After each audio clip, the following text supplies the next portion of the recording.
Guys, we realized during the planning of the NET meeting this year that we had a very unique and special opportunity. And the reality is, the $1 million year is such rarefied air. It's such an impossible feat. As an office manager, it took me most of my career to get to a point of having $1 million year. Now, maybe that says more about my office, but the reality is that is a lot of Cutco. That's a lot of knives. And throughout the history of our company, we have had 11 people that have sold $1 million in a year. So let's do a little call and response here. How many people? That was some weak sauce. How many people? That was better sauce. It was medium sauce at worst. All right, so guys, we've had 11 people, and we realized that literally 7 of those 11 people were going to be here today. This is just an incredible and impossible feat, but it's something that's been done, and it's something people have demonstrated can be done repeatedly. And we wanted to get a chance to try and capture some of that fire, some of that intensity, some of the skill set, some of the habits, some of the disciplines that have actually gotten them to this point. Now, just by a show of hands here, and this is a safe space, plus we can all read reports, so, why lie? Who here this last year sold $300,000 to $400,000? Okay, so if you're that 300K level rep, okay, perfect. Let's go 4 to 5. Okay, let's go 5 to 6. Damn, let's go 6 to 7. Higher, baby. Let's go 7 to 8. We love you, Seth. And then anywhere 8 to $1 million. All right, so the thing that is just almost impossible to wrap my head around. By the way, I was definitely one of those first 2 buckets, for the record. So, like I said, safe space.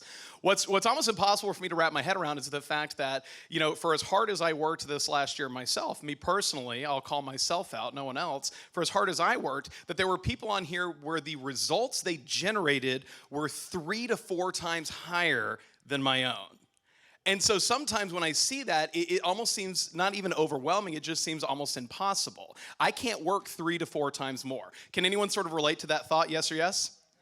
Yeah, and so when I see that, it just becomes like a statistical anomaly. It becomes a rounding error. But the reality is, we know that's not the case. These guys don't work 3 to 4 times more. Now, I'm willing to bet most of them probably work a lot harder than I do, maybe a lot harder than a few of y'all do as well. But it's not a matter of how much more they work, but how much they have elevated the caliber of their work and have elevated their own capacity to produce even greater results. And that is what we're excited to hear about today. So I hope throughout our session here today, I hope you guys have some curiosity. I hope that you're humble enough to be open to some new ideas and to be challenged on some thoughts from some very, very high performers. And I'm really excited for us to have this time here together. So I was going to go through and kind of do a proper introduction, and I still want to do that. But I would love for you guys, if we can just start here with Chelsea. All right, just pass the mic over. If you can really quickly just share with us who you are, we'll say for posterity as much as anything, when you started and what your biggest year has been so far. My name is Chelsea. Is this? Yep, you're good. Oh. I didn't know if I needed to use my Alabama voice.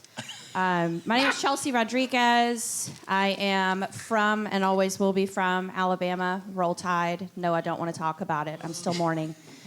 I live in Dallas, Texas, and that is my new home. And best year ever, started in 2009, and best year ever was 1,000,018.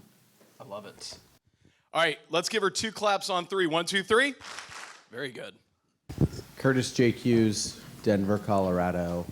Started in 2003, and biggest year ever was last year, over 1.4 million. Let's give him 2 claps on 3. 1, 2, 3. Josh Muller, Austin, Texas, and I started in 2001, and my biggest year ever was 1,030,000. Let's give him 3 claps on 2. 1, 2. This is how we keep you on your toes. I'm Bert Wicks from Minnesota. I started in 2010. Last year, biggest year, 1,035,000. Phenomenal. 3 claps on 2. 1, 2. Brandon Brown, LA. Best year was 1.15. And 7707. Let's give this man 2 claps on 2. 1, 2.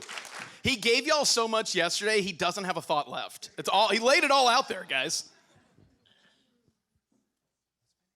Matt Graves, started in 2008. Best year was last year, just under 1.1 million. Let's give him 2 claps on 3. 1, 2, 3. Mike Dowd. Wait, hang on. Y'all literally took the most disciplined guy in the room and you're like, this is why I'm gonna phone it in. Okay? Clap like you're working out with Matt Graves. Let's do 3 claps on 2. 1, 2. They heard it in the next room. Well done. Mike Dowd, St. Louis, 1.159 last year. Let's give him 3 claps on 2. 1, 2. That's phenomenal. Guys, if you take the best year ever for this group here, it's about a $10 million year across 7 people, which is just incredible. When you think about the performance of not just having $1 million years, but for a lot of these people, multiple $1 million years, and many more to come. So the point of this exercise today is not to big time anyone. The point of this exercise today is to challenge our thinking, to challenge our capacity, and see how big we can grow. So here's how we're going to do this. We want to go ahead and open this session up by inviting each of our speakers here to come up and just kind of give us a short powerhouse message on a topic that they felt was a big needle mover to having the first $1 million year. Okay, so they're just going to take about 5 minutes or 7 minutes to get a chance to go over and really share whatever they think is something that they're excited for the community to hear, but specifically something that helped them make the jump from being a $300,000, $400,000, $500,000, $600,000 year rep all the way up to that rarefied air of $1 million. Now, I will set off to the side. I will signal you guys for time. I'll kind of count it down to sort of help you out. But let's go ahead and do this. Mike, I know you're going to have to be bouncing in and out. So if you want to go ahead and come up, if you feel like you have the time, let's give a big round of applause for Mike Dowd. I didn't know your schedule. Oh, yeah. So let's get you. Hey, guys, how are you? I would say just a couple things that come to mind. Most of us are post and got through COVID together, right? So during COVID, it was a really big eye-opener of just, I need to build a bigger brand, bigger database, focus on referrals, focus on reviews, relationships, right? So for me, I think that's where I kind of just spiked the last couple years is just every customer got a thank you card, handwritten. I think we're over 15,000, thank you cards written since COVID. And every thank you card has a generic Band-Aid, business card, and a referral card. I think I got that from somebody who mentioned Andy uses it, and both people benefit from the thank you card and the referral card. So my customers, me, when somebody buys, their referral gets a free gift, and they get a free gift too. So both sides win, and I think that's just, really just kind of created the spider web of, how people run into my customers across the U.S. It's just, hey, tell me about your friends, tell me about your coworkers, your neighbors, your rich friends, your rich coworkers, your rich neighbors, and I just make people laugh. And it's just like, hey, I got 4 kids to feed, So if you have children, obviously it forces you to be more creative, more innovative. So for me, I would say the database is, if there's one secret, Cutco mic, nugget, or superpower, it's just the bigger, database, and all of us could probably vouch for that, is going to sell the most, right? That's how I could send an email and a text and sell 100 pairs of blue shears. It's just because I have, 12,000 people in my ROR. So if I can go back to pre-$1 million rep, Mike, it'd be like, send a thank you card to everybody and figure out a way to create 10x referrals. And that's with every message at the end of an appointment, every email, every text, every Facebook post. It's just like creating the referrals, the reviews, and the relationships. And then also getting your customers to post, getting your customers to talk you up. It's funny because I run into people all the time like, yeah, I heard about you from some random guy in New Jersey. Because I always ask, I say, remind me how we met. We've never met, Mike, but some random guy in New Jersey said, you should be my rep. And I'm like, that's pretty cool. So, the word gets out when you take care of people. And then service, I think, service is our greatest gift and our greatest strength, as a company. Always provide world-class service. When somebody's got a broken knife or broken tip, I say, hey, what's your address? I'll send you a new one, and they send me their broken one back. That's not required. Obviously, that's an extra courtesy, above the top service. But people go, wow, is that easy? Yeah, is that easy? But then they remember you when their kid gets married or so-and-so needs to upgrade. So I think just the umbrella of database, service, reviews, relationships, referrals. So thank you. Is that enough?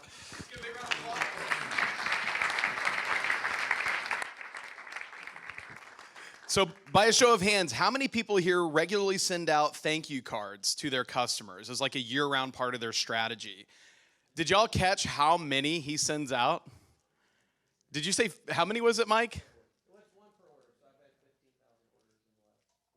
Good God, 15,000 thank you cards. Someone do the math. How many stamps is that? Don't actually do that. That's distracting. That's fantastic. All right.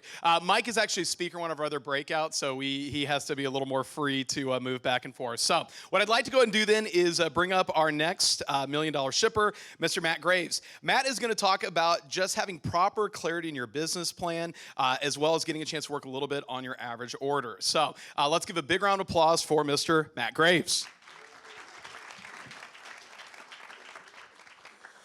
Hello, everybody. This is the Powerhouse Room, so excited to be here. So a couple things I'll share. I know a lot of you guys who are in my region, you're really familiar with my business plan. Raise your hand if you've ever seen it before.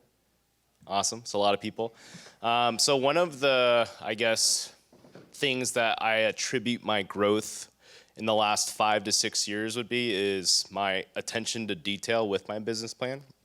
So for me in 2016, whenever I got really serious about tracking growth, that was like what was required was just a level of clarity that I wasn't used to in my business plan and where all the CPO was going to come from. So I'd be more than happy to share my business plan with anybody after if you want to reach out to me. But it really breaks down campaign by campaign. I have like all the events I'm planning to work, service events, life events, and then even after I'm done with like breaking down all my CPO and where it's going to come from for the year, I spend actually more time laying out all my like personal goals for the year. And so if you're familiar with like the wheel of life, I essentially break down all those categories, what my missions are, my goals are, my whys, my hows, like everything. And for me, it's really important to do this on a yearly basis because I need to ground myself and remind myself, like, what's the purpose of even doing all this? Like, why am I grinding and working my butt off? And like, who do I want to impact? How do I want my relationships and my circle of influence to be impacted by that? And not just all about like me and what's happening to me. So for you guys, if you don't have any type of business plan, that's like step one, right? Make a business plan and actually figure out where is your CPO going to come from for the year and how are you going to do it? The second thing I would say is like, what are your systems like in your business right now? And where can you level up those systems to really support where that CPO can come from and make it more efficient throughout the whole year? And then the third thing I would say is discipline and follow through. A business plan only works if you're willing to work. And so I think that's the biggest mistake someone that does under 500K for the year versus someone that does up to $1 million. It's just their level of discipline and follow through on the plan that they actually make. Raise your hand if you can honestly say that you followed through on every single phone call, service call, and show that you had scheduled for the year last year. Look at that. Look around the room, guys. So ask yourself this year, what's my level of discipline and follow through going to be like for my business plan in 2024? And I promise you, like, if you just commit to that process, that's what makes the biggest difference year after year after year. And then the last thing I'll say about growing your average order, I shared it last night in my message, but you have to commit to mastery. I know a lot of us, we're just trying to rush the process and be good at everything right away. I think that's just like the natural tendency as a salesperson is you just want to be the best as fast as possible. Again, you have to give yourself the time and space, and you have to respect the work and the experience that it takes to actually get really good. And it's a lot of uncomfortable interactions. It's a lot of failures, obstacles, challenges. But that's part of the journey, and that's what makes it actually more rewarding is once you actually become a master at certain skill sets, you look back and you say, dang, all those challenges and interactions were worth it. All those no sales, all those learning experiences were worth it. And that's what makes it fun for me to like take on new challenges. This year, my commitment to mastery is business gifts. And I have a taste of it last year when I started incorporating it. I sold $51,000 just in the fall campaign of business gifts. So like now this year, I'm like, how do I get to 100K as like the next layer of my business? So like kind of retraining that learning curve about business gifts, the lingo, the follow-up systems, all that, that's what's fun for me this year. But for you guys, ask yourself, what are like the top 2 or 3 things that you need to master within the next couple of years to really move the needle for you? And just do it one step at a time. And I promise you guys, like you'll watch that average order just keep going up. And then the one thing I'll say about average order is you have to be really, really disciplined about tracking your average order. Like I'm pretty obsessed with looking at analytics and seeing how I'm doing and how I'm progressing, because I want to know that the work I'm putting in is paying off. And if it's not, I need to change something. I need to do something different. So that's what I would have to say about the business plan and growing your average order. So. Matt, real quick before we applaud, I want to ask one follow-up question Yep. because I can. I have the mic. It's fun. I think all of us have had the experience of putting together a business plan or an annual plan. We all do some sort of planning, I trust. Yes or yes? Okay, very good. But I think a lot of us have had that experience of not always knowing what to do with that plan. You talked about being disciplined and holding yourself accountable to it. What does that look like for you? How are you using your plan throughout the year to either check yourself without getting frustrated or discouraged? How has it become a useful living document and not just a thought exercise at the beginning of the year? Great question. So that's one of the things that I talk about when I teach how to build out the business plan is it needs to be a resource and a tool that you look at every single day, every single month, every single week. And so for me, it's my self-checking system to make sure that I'm actually following through on the plan. But I also like to look at like where I fell short or where I actually like overachieved on certain things. And so as the weeks go by, I just review what happened, or as the months go by, I review what happened, and I can literally pinpoint like what went well and what went wrong. And so like in January, my goal was 55K on the business plan, and I tabbed 51. And I can show you like where that 4K didn't happen. And so what's cool is if you're really paying attention to the details of what you're doing, but also what you planned for, it's a self-accountability system. But what I highly recommend is you share that with your circle of influence, share that with your DM, your DVM, and your RM, and then share it with your closest family and friends. And I promise you, once you send that out to everybody, you are gonna like take your commitment to the next level, because now there's people closest to you in your life that are like knowing what you're trying to go for. And if you're slacking off and not like following through on it, people will call you out. Well, hopefully. If not, you gotta change your circle of influence, right? But for me, that's like my way of committing to the year is like, hey guys, my plan's done, here it is. And then for me, it's just the level of discipline I challenge myself on to like keep reviewing it. Make changes if you have to. Shows get rained out, things get canceled. Me and Brandon always experience bases not working out for us. So we always have to like change and update, what bases we're going to. And I just plug and play as the year goes on with that business plan. But what's cool is if you have that attention to detail, you can make up CPO in certain places or do things differently. Add a couple more service events, add more service calls, add a different base in there if you have to make up for the CPO that you already planned for and make sure you hit your goal. So amazing. Guys, let's give a big round of applause. All right, so here's what I want to do real quick, y'all. This is such a great event that it's standing room only. Everyone that's standing in the back, if you're in the hall, I want to invite you, if you would like, I don't have a chair for you, but if you would like to either come to the side here and either stand or sit on the ground. Why don't we do this, though? Let's not just be in the hall. Come on in. If you're going to stand anyway, you may as well have a better view. Come on in. Come on in. We can get 4 or 5 people over there. We can get some people over here. Oh, God, there's open chairs, y'all. This is silly. Let's fill those in, too. Everyone in the room, be a resource, help support our team members.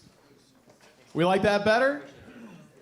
All right, we have an open chair here too if we need it. Come on up. That's much better.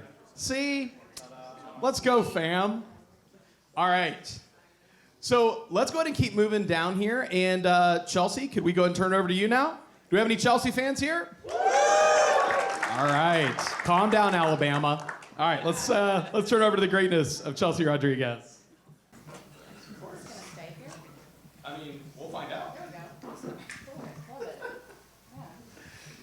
Okay, so keys. I'm kind of in a mood this week, being pregnant, where I cut my own bangs yesterday, and we're gonna get through this. So, yeah, that's the answer to having $1 million year. Be that real with your customers. Okay, so I kind of broke it down to 3 keys for me, and I'll just go ahead and tell you what they are, and then I'm going to tell you the myths and the lies that I told myself, and how I popped those fear bubbles, because maybe these are myths and lies that you've told yourself. There's like a thought in your head that you'd never be up here on this table or sitting at this table. Keep it clean. Key number 1 was the calendar is king. Key number 2 was relationships, and key number 3 was the hustle. So for me, when I look at the $1 million year and what happened in 2022, I really just got real with my planning and my scheduling. I feel like it's always been a strength of mine. When I get an appointment or something's going on personal in my life, I literally grab my phone immediately. It's synced to my Google Calendar, and I put it in there. I don't care if it's a coffee with a friend, or if it's a phone call with my coach, or it's a show, or it's a realtor meeting. It doesn't matter what it is. It could be a nail appointment. It goes into the calendar, because if it's not in the calendar, I no-show Jessie, my massage therapist, and she gets mad. So the calendar is king. I do want to be clear about the whole calendar is king thing, and I know a lot of people on our local team watch, and they think that I just like work so hard. Like Roger says to me all the time, he's like, I don't want that life. Like, I don't want to work as hard as you do. But if you actually were a fly on the wall and you watched my life, the year I sold $1 million, I took 12 weeks off to be with family, to travel, to go to fun destinations with my husband and my family. I love that those things are in my calendar first. So when I'm doing like Matt is, and I'm planning my year, what goes in my calendar first? Every 4th of July family vacation with my mom and my dad, where we catch sharks. I'm not gonna sell over 4th of July weekend. I have not, in 15 years with the company, sold a single Black Friday. And that's because that's time that I protect to go shopping with my mom. I don't wanna shop on Black Friday. I don't like people that much. But the reality is, it's quality time with my mom, and I'm not gonna miss the shenanigans of things she says when someone cuts off her parking spot. Like, it's just so worth it to me. That is just memories that I will have the day that my mom is no longer here on this planet. I'm not gonna work Black Friday. If you work Black Friday, that's great, because it probably works for you. Doesn't work for me. I don't care what CPO is left on the table, and Alabama plays Auburn the next day, so not missing that either, no. Black Friday weekend, I start working on Cyber Monday, so you will not see me sell a lot the week of Thanksgiving. So put your personal stuff in first. You have to honor that if you wanna have really, really big years. Trips, never missed a rep trip. Missing this one, it's Roger's fault. I tried to get pregnant 2 months earlier, guys. Yeah, I said it. Point is, qualified, love that. Y'all have fun in Madrid. We'll see you in Costa Rica. Just make sure you're really honoring the calendar is king. Make sure you're really getting good at your calendar and honoring that. And when someone calls and says, hey, we're getting a group of friends together after the state fair to go eat steak, and they're staying in your guest room, and they give you a side eye because you're gonna go sell 30 grand the next day, and you say, no, I'm gonna get my beauty sleep because tomorrow's my best day of the year. I said, I'm gonna sell 30 grand tomorrow. And they said, well, you can still come eat steak with us tonight. And I said, no, y'all are gonna be there till midnight, and I'm committed to my calendar. I sold 32,000 on 30 orders the next day. Commit to your calendar. Doesn't mean you don't have a life of fun. Believe me, if you watch my girls' trips with Alicia, Lee, and Deanna, you know we have a lot of fun and a lot of wine. So calendar is king. That's probably my biggest tip. My second tip would be relationships. This is not just relationships with your customers. The reality is, guys, there is a little bit of politics in our business. You've got to shake some babies and kiss some hands. Yes, I said it. I said it in that order. Strategically place yourself. If there's a program you want to be a part of, go rub elbows with those people this week. Are you sitting at a table with everyone from your division back home, or are you actually sitting at a table with the people that you want to learn from? You know, I used to get made fun of when I was in Southern Rock Division out of Memphis, and they were like, Chelsea, we go to NET meetings or, well, RDC. Any RDC fans? Yeah, bring it back, according to Carlton. You know, people would say, you never sit with us. We don't exist in your world when we go to national conferences. And I'm like, daggum right. I see you 364 other days of the year.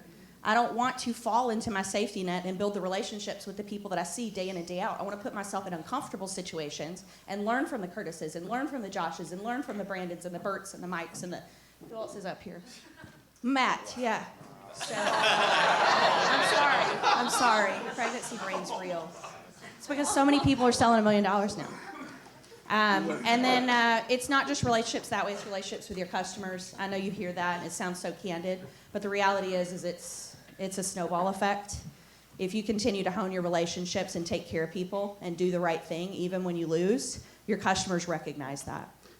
And then lastly, number 3, this one's the simplest, it's the hustle. Talent. I see so many talented people in this company. I see so many people that could honestly be up here at the front of this room faster than any of us were. My path to $1 million took 14 years. 37K year 1, 89K year 2, 116, 165, 225, 315, 425. The year I got married, we matched it, 426.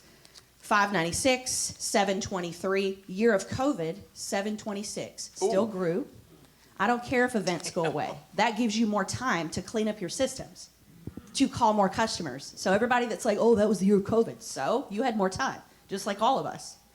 832, and then sold $1 million. And I had a mission for $1 million year, and this is not what you should take away. But I knew that in 2022, one of my main missions was to start a family, not in 2022, but I knew that it was like a coming goal. And I said, okay, this has been a culmination of 14 years of effort. And if we're going to do it, we're just going to go for it. And we went for it, and we got it. And now this is coming, and I'm extremely hormonal. Guys, let's pour some love out to Chelsea. Oh my God. Yeah, you can do it, Curtis. I don't know what my equivalent of cutting my own bangs is. It may have been shaving my head. I'm trying to go back to that moment. Can I share my 3 words that I've jotted down in my notes so far? Can I share? Can I share? Yes. I'm going to. All right. So strategic, deliberate, and intentional. Just from our first couple speakers here, like it's almost like a word cloud, like just thoughts or concepts or a feeling running through it, that they're doing a lot of the same things that I am doing or I think I'm doing, but they're doing it with so much more intentionality and there's so much thought behind it, and so there's so much more power behind their results, because even though we might be doing some of the same activities, there's so much more strategy, it's so much more intentional, and they're so deliberate in what they're doing. So I just wanted to share that. Curtis J. Hughes, Hurricane Curtis. Guys, let's go ahead and give a giant round of applause, and let's learn from Mr. Curtis J. Hughes.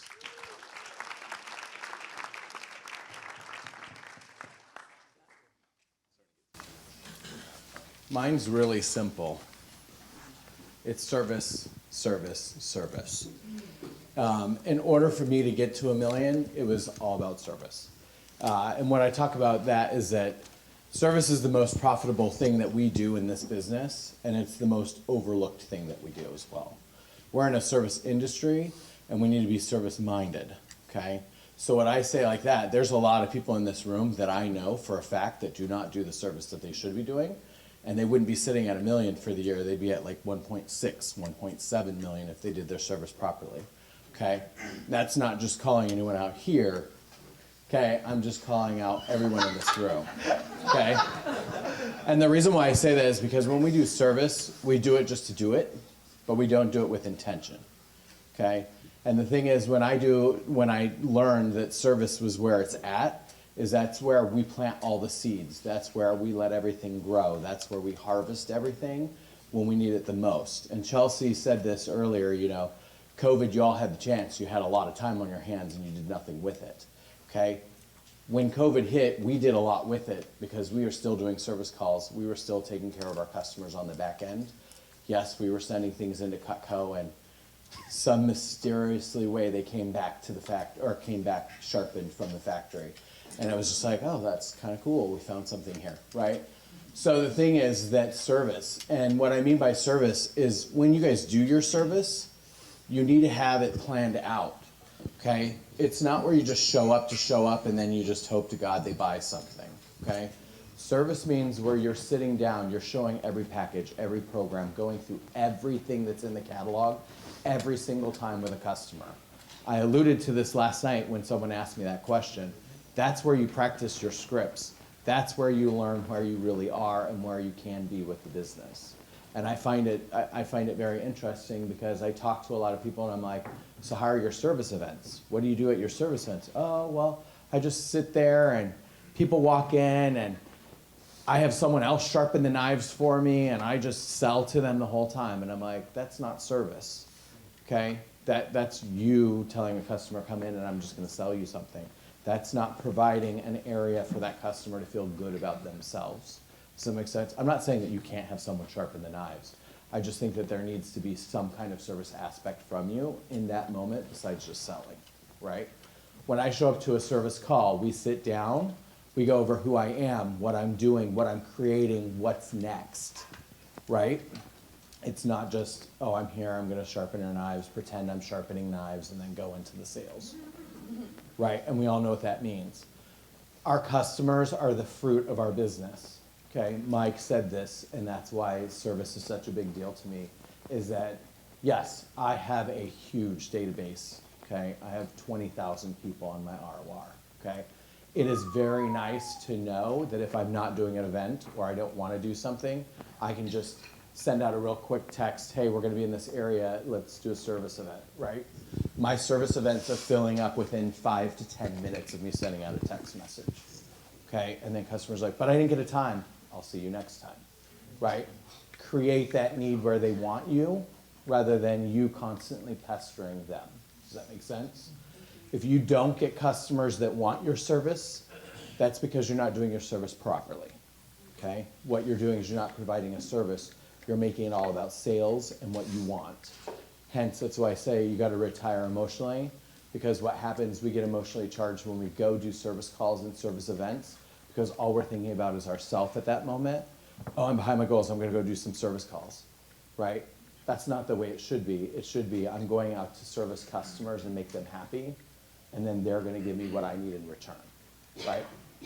Also, when it comes to service, if you have customers that are in an area that you can't service, you can always give the lead off or do whatever you have to, but I would recommend you, no, I'll send you an ARS tag, I'll let you send in your product, then when your product comes back, it'll be just like brand new. Let me do that service for you, right? There's so many times where I do that with a customer that lives in West Virginia, and then next thing you know, they get their catalog and they're like, hey, thank you so much for that ARS tag, we're ready to buy, okay? That's great. That extra little service got me extra CPO, right? Don't be afraid to go the little extra steps for your customers because your customers recognize that, right? That's where you get the referrals. That's where you see a catalog program that sells $160,000, okay? And I didn't do one follow-up email, not one call, nothing like that, okay? Now that's an area of improvement that it's like, oh, if we called every single person, we could have a $200,000, $300,000, $400,000, $500,000 catalog program, right? But I just look at it as if I provide the service, they're going to come to me anyways, right? So I would just encourage you guys, go to the most profitable area of your business, get really good at service calls, service events, have it planned where you constantly have seeds, and then just cultivate them throughout the year. And it's amazing. You'll be at a show, and the next thing, like, I'll be at a show, and someone's calling me, hey, Curtis, we got your catalog. We'd like to order this, this, and that. And it's like, great. I'm also selling 10 grand here, and I'm selling another 4 grand on the side. This is wonderful, right? So just have that in the back of your mind, and your $1 million years become easier and easier and easier. And then you're like, great. I don't have to do anything. It's just naturally coming in. Amazing. Let's give him a big round of applause.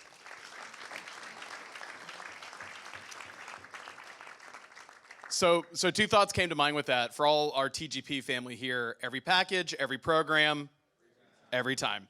And Curtis and Josh have modeled that so expertly for the Texoma Great Plains events team, and I think for all of us. One of the other things that came to mind when he talked about service, Seth Kinzer, which, by the way, I know Seth may not be on the stage, but I think Seth is one of the most influential salespeople in the history of our company. Any Seth Kinzer fans here? I know everyone on the front of this stage is a Seth Kinzer fan, for the record. Seth really challenged our team years ago, and he was very vulnerable and very open, and he explained that his systems of support that he had for his customers, his systems of service, they worked up to a certain point. And he warned us. He was like a prophet speaking. He warned us. He said, every one of you will experience this. Whatever you think is going to work to keep your customers happy, to keep your customers loyal, to keep your customers connected, to offer service to them, there will be a tipping point. And what works with 1,000 customers does not work with 2,000, 3,000, 4,000, 20,000. Doesn't work. And so if you don't have ways that you're thinking ahead of what is this going to look like as I scale my business up, then you will start to disappoint people. You'll start to hemorrhage resources because our customers, our book of business is an ongoing resource. And he was very right. And he shared the growing pains he had. And all of us individually in TGP, I can tell you we've had to experience them. That's one of the reasons we're so bullish and aggressive with our sales and service program that we have as a part of our events team. But I don't think your program has to look like ours. That's the reason why ours exists in its current form. It was really the wisdom of Seth Kinzer and people like Josh and Luke and Curtis that helped innovate those programs and teach us ways we could do it even better. But obviously starts with the discipline and the mindset that Curtis has towards service. Now, we're on the halfway point here on these kind of like little mini messages. How are we feeling? Are we liking this so far?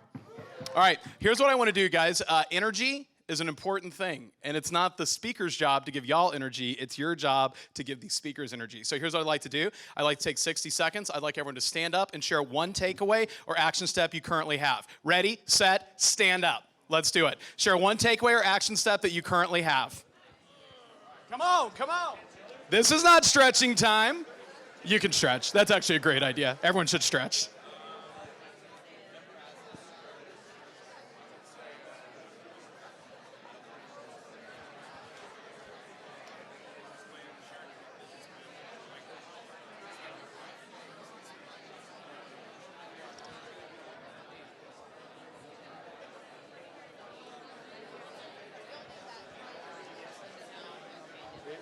It's cheating when you just talk to your wife.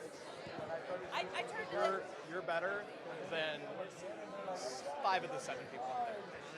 I know you know that. Yeah. But I know that.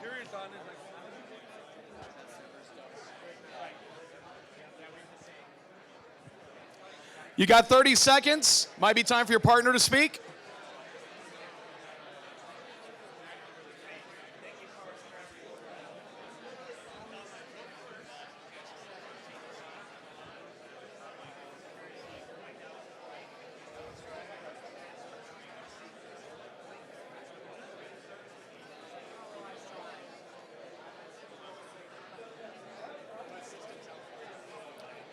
All right, let's go ahead and kind of wrap it up, tie a little bow in that.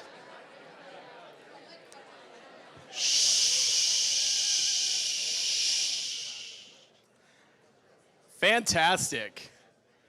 Fantastic. See? I feel that energy. Guys, let's do two claps and a Ric Flair. 2 craps? I don't know.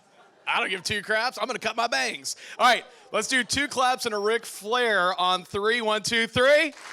Woo! All right, I love that. I think my takeaway right now is I'm going to buy a big blue suit and set a reasonable goal of selling blue super shears. Mike, my lovely wife Miriam, she was watching the journey on Facebook of how many blue pairs of shears you were going to sell, and judge me, mostly judge me. But she was like, you know, she was dying laughing that you were going to take Rachel out on a nice date in the blue outfit, and she was like, "What's the over under? Does she want him to sell that many shears?" So I'm counting on that being documented on your social media because we're avid Mike Dowd followers in the Carter household. Brandon Brown, let's break up this Southwest Love Fest. Did we like Brandon's talk yesterday? This man's playing chess, not checkers. Let's give a big round of applause for Brandon Brown.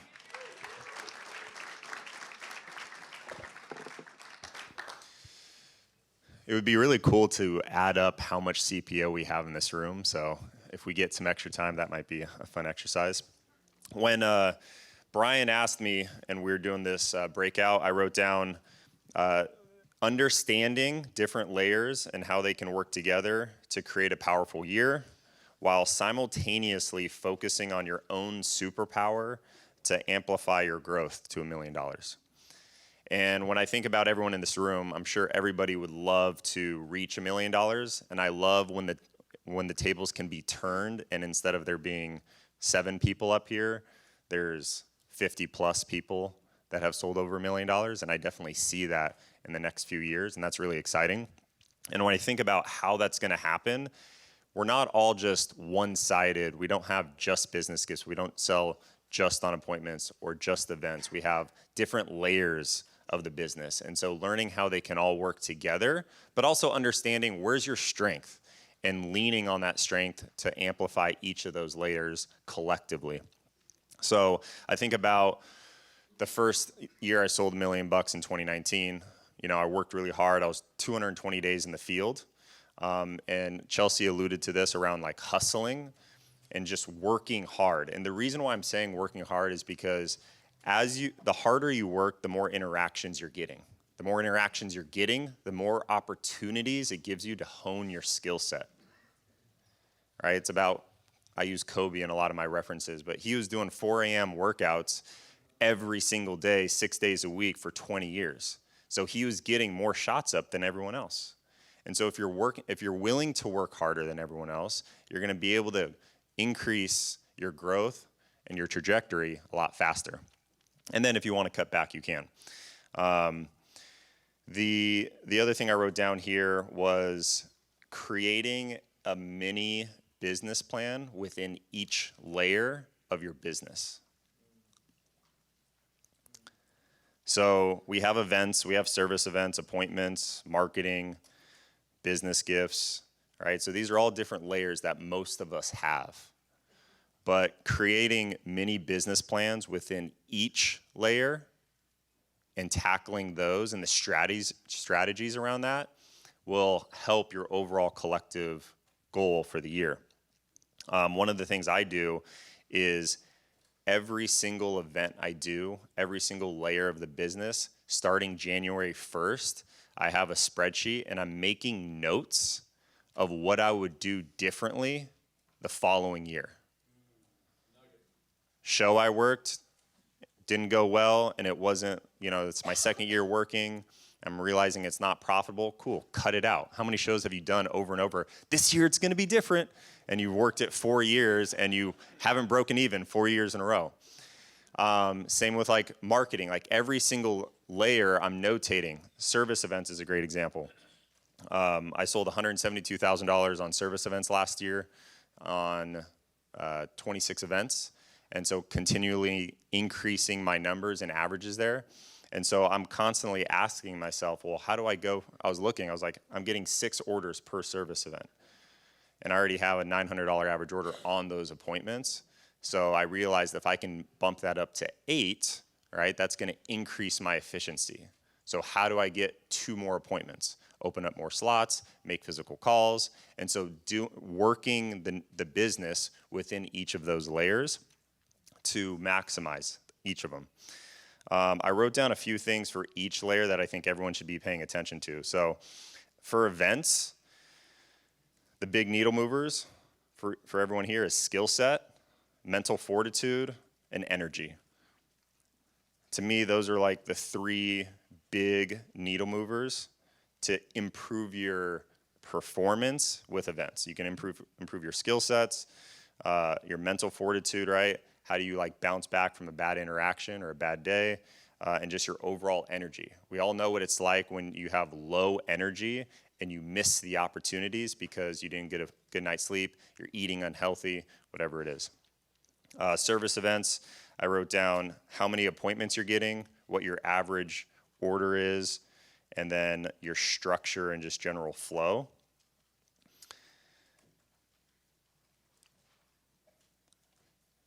Appointments, it's skill set.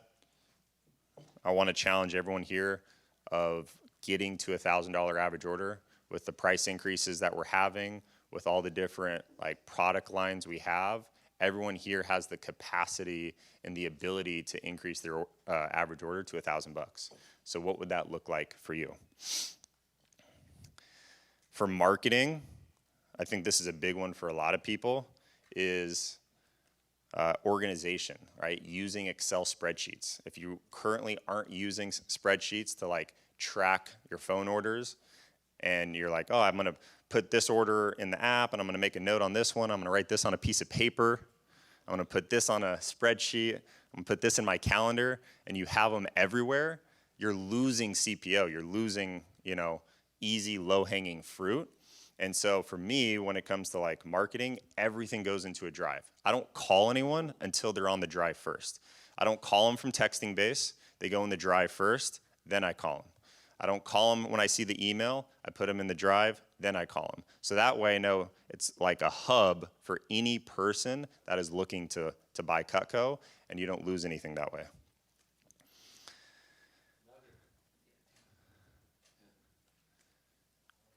For business gifts, for a lot of us, it's as simple as just the discipline of asking, right? The skill of closing, and the discipline of follow-up. Can you say that one more time? For business gifts, it's the simplicity of asking, the skill of closing, and the discipline of follow-up. For most of us, if we just did those, we would 2, 3, 4, 5, 10x our business gift layer. And then the last piece, which is just overarching, which is organization and time management. If you're constantly trying to figure out what you need to do, you're distracted, you're doing a little bit here, a little bit there, you're being really inefficient. And so sometimes, like throughout the year, I'll pause and I'll look back. I'm like, how efficient was I today? How many times did I get distracted? What were those distractions? And what would it look like to remove those distractions from my day? And so taking the time to reflect on those so that you can be more hyper efficient each and every day versus go through the day and you're like, I had this long list and I got nothing off it done. So I think that was everything I had. Yeah.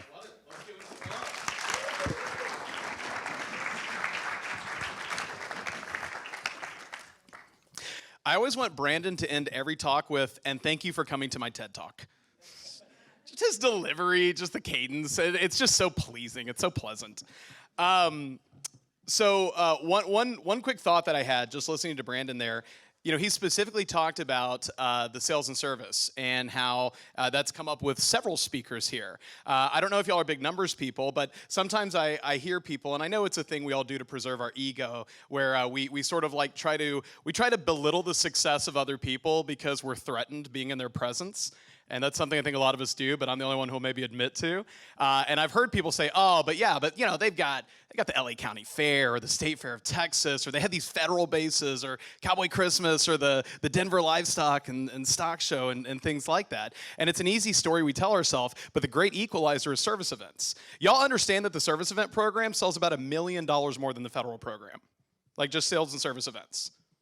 Do y'all know that? Like a program literally any of y'all can jump into anytime and just choose to maximize as much as you want. If you want to talk about a great equalizer, and you can tell me about customer bases and things like that, but if you want to talk about actual execution, do you guys know who the #1 reps are in the country? Brandon Brown last year, $172,000. Damn.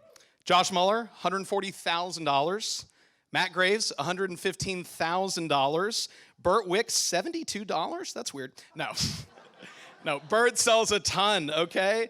Curtis JQ's $94,000. And by the way, we have the Nick Snyders and the Rob Steiner at $90,000, and Tara and Matt Foss, and we have so much leadership in the community and so much like found information here. And guys, service events are almost infinitely scalable if you learn how to market correctly, how to capture new leads and information correctly, and how to effectively fill your events while learning to close at them. Service events are truly a great equalizer, and it's no surprise that in an area where all of us have an even footing, this stage is still disproportionately represented. Neat, huh? I love that. All right, so let's go ahead, guys, and turn it over to Mr. Bertrude Wicks. I was told that was his legal given name. Guys, who was moved and inspired by Bert's talk yesterday? I literally, in our group, I was like, Bert is talking about the science and emotion of slaying dragons and being the best version of yourself. It was a beautiful talk. I was inspired by it. And to get a chance to talk about habits and improving your new customer approaches, maybe a dusting of business gifts. Big round of applause for Bert Wicks. Thanks, brother. Yeah, huge area of opportunity. I probably sold like $73 at service events last year. I probably can bump those numbers up a little bit. So I think there's, first off, I'll just echo what these guys have said. Just incredible. And ladies. Yes, guys. Sorry, Chelsea. I would say that these to be a part of this is an honor. It's kind of crazy to be up here right now, to be honest. And I think Brian asked us to kind of ask, kind of like, what were some things that we feel like between like 400, 500, 600 to get to that next layer of $1 million. It's like you guys can see that gap, right? Nobody in this room was between 800 and $1 million, right? So it's like that number to get to $1 million is significant in such a significant way of just like, you look at that and you're like, man, how do I create an extra $200,000 on top of something that I feel like I'm already doing a lot? And so what they've said today, I think, is amazing. I've gotten some amazing stuff from all of these guys today. And the things that I feel like I look back on, I had a conversation with Josh back in 2015. And one of the things that he inspired me to do, he's like, dude, just get to 10,000 customers as fast as you effing can. Like as fast as you possibly can. And so like I had this mantra back in like 2016 when I was like, okay, well, I still didn't even do events until 2016. Like I did like 8 events between 2010 and 2015. And I had like 700 customers, 600 customers, I think at the end of 2015. I was just talking to Brandon. Brandon has 7,000 customers, and he just sold $8.2 million. I have 6,600 customers, and I've sold 5, right? It is incredibly impressive how much CPO per customer he has. But for me, I was like, I just got inspired by Josh by saying I don't have to have the best average order. I just know that if I compound actions, which is getting to 10,000 customers as fast as I possibly can, I know that, like Mike said earlier, it's like make your spider web bigger, right? Like more people just randomly call you. I had a person that I sold a cheese knife to this year, sold a cheese knife to in 2014. I send catalogs to everybody, and she bought 4 homemakers from me. Random, out of the blue. She bought 1 cheese knife. And this year she called me because she got a catalog that I spent, whatever. I don't even know what I spent on catalogs, $1.50 or whatever it was. 4 homemakers, right? Because I committed to doing this show that she bought that cheese knife from that was 6.5 hours away that I sold $2,000 at, right? So it's like, I would say if I were to go back in time, it's like, what can you do to increase the amount of customers you had? So like what Brandon said, what Chelsea said, it's like the hustle is like, how can you step into truly maximizing every single interaction that you have? Like, Brandon, you talked to this in 2016 with TC, actually. It was like handling objections. It was like, nobody walks. Like, I feel like this room, we sold some Cutco. I think that we get away from just the basics of like, close everybody you talk to. Like, there are going to be people that walk away, for sure. But is your intentionality to get an order every single time? Like, your time is hyper valuable. So how can you grow your customers? You grow your customers by just closing more of the people you talk to, putting yourself in front of more people, putting more shots up, like Brandon said. I love that analogy, right? So Josh inspired that. As far as getting to $1 million, I had a conversation with Brandon about this. I texted him on whatever that was, middle of November, and I was just down in the dumps. And I was just like struggling. And he reminded me of something that was super important that I did all year, but sometimes you stray away from the things you've been doing, which is share your goal passionately with every single person. Every single person, every single time. Like, it's so small and it's so important. And I think there's a layer to this as well, which is create exclusivity around your goal. Okay, if you are the first person that is in the state of Tennessee that is trying to sell X amount of dollars or do X thing before this date, share it with everybody. Your customers want to help people that work hard. They want to do that. So I shared $1 million with everybody. And so I'll share with it exactly how I told it to all of my customers this year was like, I used it as the second reason to buy, right? So for my thing, it was like, I used that one little thing, like Brandon said, 3 gadgets, 3 cutting boards, and a sharpener, right? My thing is like, hey, we're at this show. So if I could do something a little extra for you, would you be open to maybe going for it? If they said no, which most people don't say yes with the first offer. My second offer was where I pulled the $1 million out of my back pocket. So I'm like, here's the deal, Mrs. Jones. I'm trying to do something that has only been done 9 times in the entire history of the 75 years of Cutco Cutlery. There have been 9 people ever that have done $1 million and have sold $1 million in a single calendar year. So this year, my goal is to be the 10th person to ever sell $1 million. So literally, Mrs. Jones, it's going to take a village. So because of the fact that we're at this event or here, if I was able to go out of my way to just make this a total no-brainer for you, to help us get to $1 million and help you get the Cutco you've always wanted, would you maybe be open if I did one extra little thing? And you'd be surprised how many people that were like, dude, they look at their wife and they'd be like, we gotta sell $1 million. we gotta do it, right? So for me, it was like share your goal with every single person, every single time. And then discipline within your scripts. So this year, my hyper intentionality was specifically within business gifts. I think the easiest way, like Brandon just laid out, again, 3 things that are super, super easy, which is, again, ask every single time, be better at closing the order, but the discipline to do it. The layer next to that is hyper intentionality behind who you send a sample to. If you don't send samples at all, just start sending them, right? That's the best thing you can start doing. But I asked the question at the end of each interaction to a person that I thought I could close, which was, hey, just curious, if I sent you something that had that logo on it and maybe your family name on it, would you use something like that? And I'd already figured out the gift that they want. They weren't buying from me there. And I took 2 customers that way this year that didn't buy from me on the spot. Specifically, one bought like $500 from me on the spot. The other bought nothing.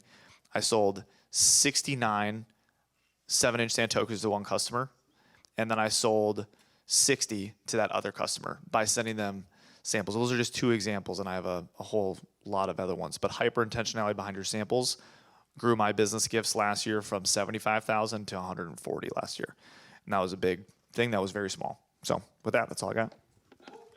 Give him some love.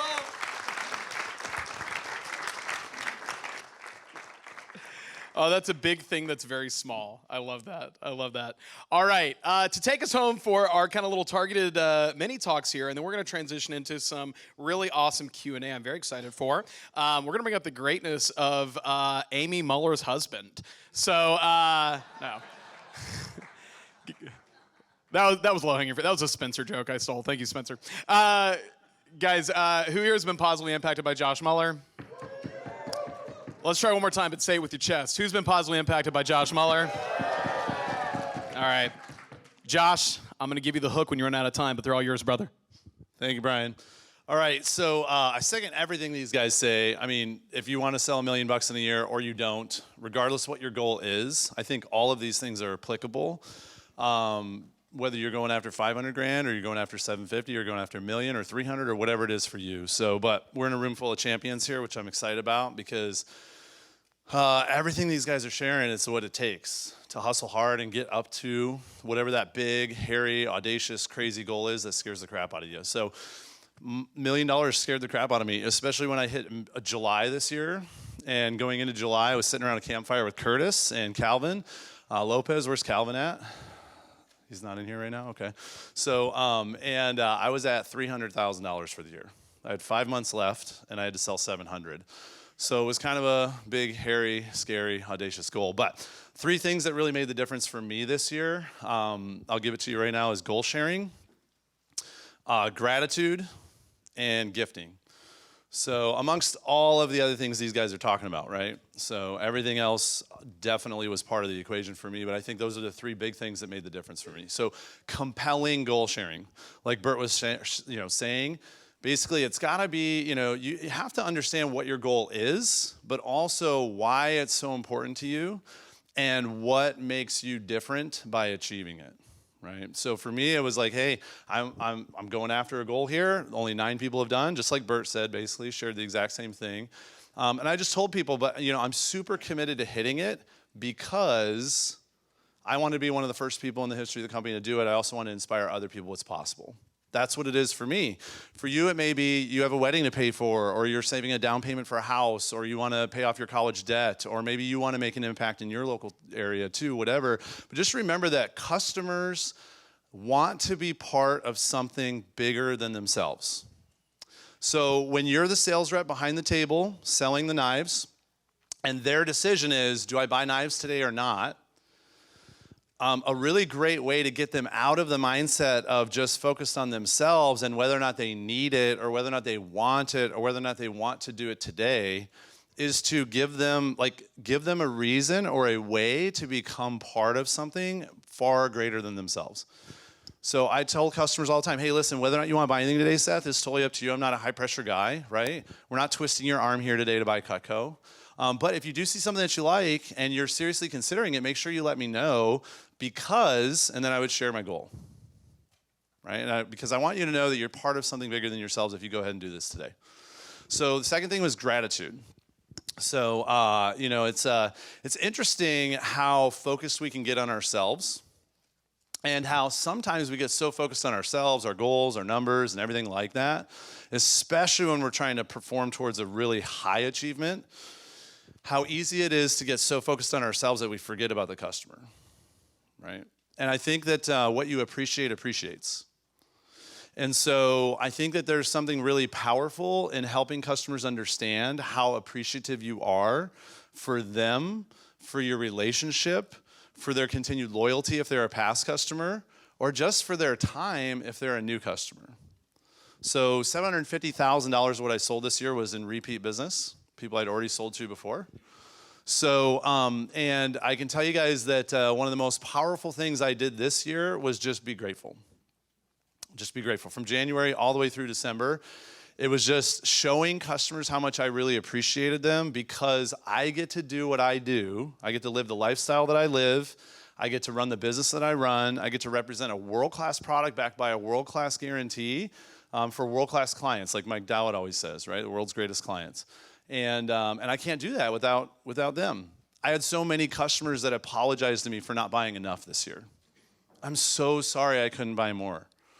One lady bought a ultimate set as a gift for a family member. And she's like, I'm so sorry I can't buy all 5 right now, but I will buy all 5 of them eventually. And I was like, it's okay. Thank you. Your ultimate that you're buying today is helping me get one step closer to my goal. It makes a difference. And I shared that same level of gratitude, energy, and enthusiasm with the lady who also apologized for only buying one paring knife instead of buying the whole set, right? So just be grateful. Show gratitude and appreciation because what we appreciate appreciates. And the third thing, just gifting. Gifting in general. If you're not talking about gifting with every single client starting today, from this point forward for the rest of your career, you're leaving a tremendous amount of business on the table. And Brandon said yesterday something. He basically shared an objection, or he shared a question that he asks. And he also said, I think this was around gifting, by the way. He also said, I don't care what their answer is. I don't care if they say no, I would never spend that much on my kids. I think he's heard some example like that. And guys, I think if that wasn't a gold nugget for you yesterday, it needs to be right now. Because that is the secret to getting people to buy gifts, is to not care what their answer is. What their answer does is all it does, it tells you where their mindset is. And it tells you where you now need to get in and work with them to help adjust their mindset. So I have people all the time, I'm like, hey, I'm just curious, have you ever given the gift to Cutco? They'll be like, oh, I would never spend this much on knives. I'm like, oh, really? You mean you never spend $100 on a gift? And they're like, well, no, I mean, I spend a lot more than that. I'm like, oh, okay. Well, just so you know, a lot of people think that to buy Cutco as a gift, you have to spend thousands of dollars to be able to do that. But the great thing is we have gift sets that start around $100 and go up, so we can fit pretty much any budget. In fact, a lot of our customers like to do what we call a build-a-set program. We figure out what your budget is. We help you pick out the perfect gift for everybody in your family and all your friends. What better gift to give than something they'll use every day for the rest of their life, one and done, right? World-class, guaranteed. You know they'll love it. And then we build a set from there. And they're like, oh, that's a great idea. And all of a sudden they start asking buying questions. So they went from being the person who's not interested in gifts or kind of shuts it down right away to being the person who is now interested in buying gifts. The other big thing is that when you have the discipline to do this with every customer, hey, what do you do for a living? You know, talk about business gifts. Hey, do you ever shop for family and friends, for gifts for family and friends? And they say, yes, I do. Just whether they shut it down or not, I always ask somebody, if they're not buying gifts today, I always say, hey, just do me a favor. Next time you have a gift-giving occasion, at least consider Cutco as an option. Hey, if the next time you have a gift-giving, just do me one favor, Mrs. Jones. Just the next time you have a gift-giving occasion, at least consider Cutco as an option. Because I think when you do, you'll find it actually makes a lot of sense in a lot of situations. And I've had so many customers over the years, guys, and I got that from Gino Liacotti back in 2002. I've done it ever since. But I've had so many customers over the years where after talking to them for 6 service calls or 6 interactions at the booth, all these multiple interactions that we had, eventually, after shutting it down, they basically come to me and they're like, all right, Josh, you wore me down. My 4 favorite words, right? But all right, Josh, you wore me down. Or they come to me and they say, hey, we've been thinking about doing this as a gift for this person. Do you think that'd be a good idea? And guys, the most powerful thing you can do is get a customer to the point where it's their idea to do something. And sometimes with gifting, it just takes multiple conversations, that discipline of over and over and over again. And so I had a ton of customers that did a lot of gift shopping this year. So many of them bought from me multiple times throughout the year because I was goal sharing in all my marketing, in all of every interaction, every phone call, everything, because I was being grateful and super appreciative, and because I was always talking about gifting, right? It all culminated in the $1 million year. So.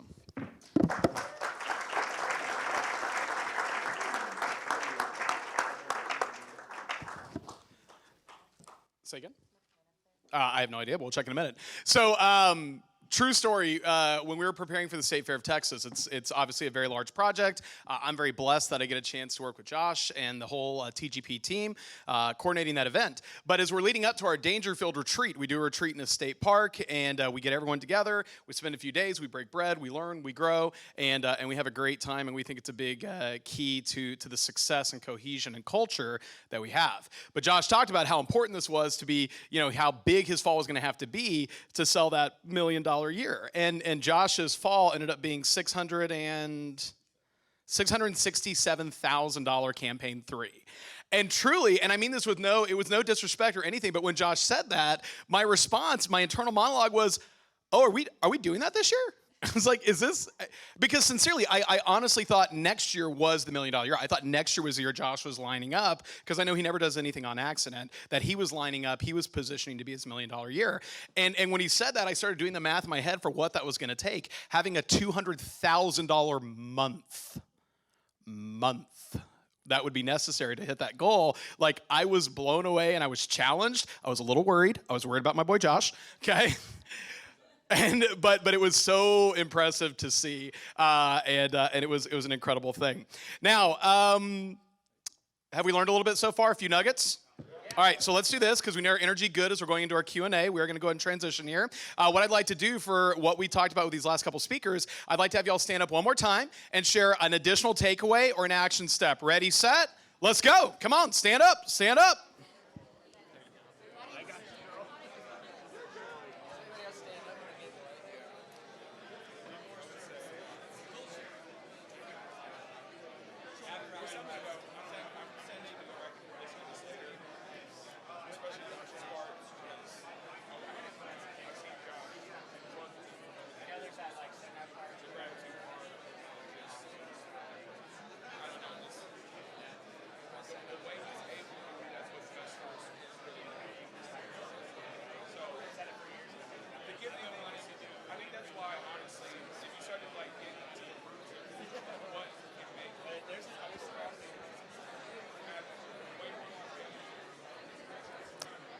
All right, got about 20 seconds left.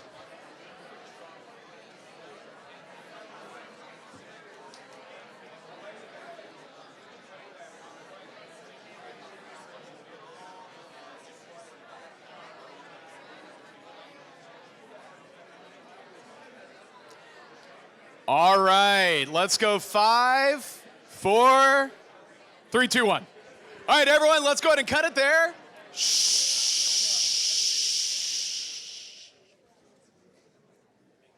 Yeah, I'll hit you in just a sec. All right, so guys, shh. I love it. One meeting. Thank you all. So here's how we're going to do this. I have a couple of questions just to kind of kick this off that I want to ask. I've got a few targeted questions. I'm going to direct these to some of the specific speakers we have up here. But at the same time, panel, if you were really inspired by one of these topics, I want to encourage you guys, please feel free to jump in if you have something you're really inspired by. Now, the challenging part is this. We could ask Carlton his one question. Literally anyone up here could spend the remainder of our time unpacking that question in a really expert fashion.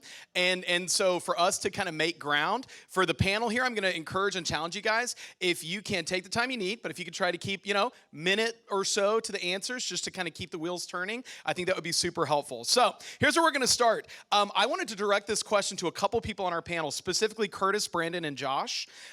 The three of y'all, now don't get me wrong, there are amazing coaching programs that are happening here and happening outside of this panel and outside this room. There's no doubt about that. But I'm just very familiar with the work that these three gentlemen do with reps all across the nation to help them have some real big breakthroughs.